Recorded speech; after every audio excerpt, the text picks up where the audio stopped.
So it's done. Sunderland have confirmed it themselves. Dan Neil is leaving.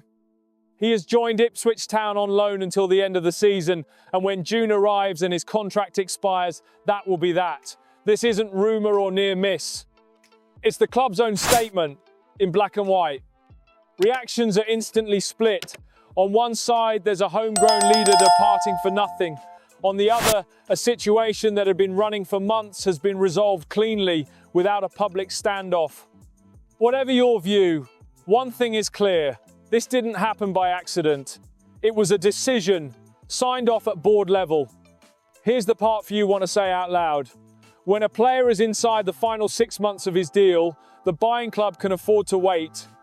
Sunderland could have held their ground, demanded a permanent deal, and played to the headlines. The market would simply have waited them out. Ipswich didn't need to win anything. The calendar was already on their side. So why accept a short-term loan? Because under Kirill Louis-Dreyfus, Sunderland do not operate hostage situations. Their pitch to players is straightforward. Come here, develop, and when the timing is right, we won't stand in your way. That isn't sentiment, it's recruitment policy dressed up as principle. And it's a line the club's hierarchy have repeated for years. Decisions guided by evidence, not emotion. There's another layer too. Regis Lebris has not built this season around Neil. When a manager stops designing patterns around a midfielder, it usually means the club already understands where things are heading. Now for the unromantic detail. The guaranteed transfer fee is zero. Sunderland's own announcement confirms the contract expires in June. There is no permanent sale baked into this move.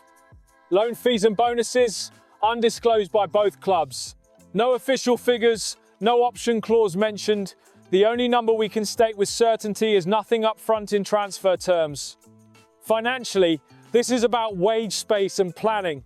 Neil's market value had been quoted around €6.5 million, which underlines exactly what Sunderland lose in asset terms by letting the situation run down.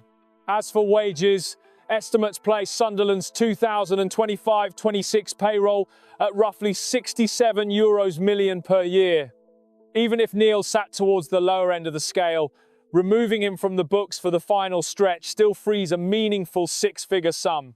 Where does that space go? Not towards a headline signing this week. It goes into the two areas this ownership prioritizes most: keeping the squad lean and feeding the data-led recruitment model, rather than reacting emotionally in the market. On the pitch, Neil's value was never just positional. It was about rhythm, receiving under pressure, setting the press, playing the pass that lets everyone step 5 yards higher.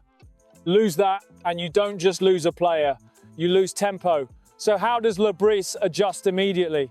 If control is the aim, the logical solution is Noah Siddiqui taking responsibility deeper, alongside Granit Xhaka, with Habib Diarra providing the running power ahead and Enzo Lefebvre acting as the advanced connector. Those are the minutes-ready options already in the building. If something bolder is wanted, the conversation turns to Chris Rigg. Not a like-for-like replacement, but a different tool entirely. More vertical, more risk, more intent. This is where academy development stops being a slogan and becomes an answer. So the short-term reality looks like this. Siddiqui inherits the role, Rigg inherits the opportunity, which leaves the question that will split opinion right down the middle.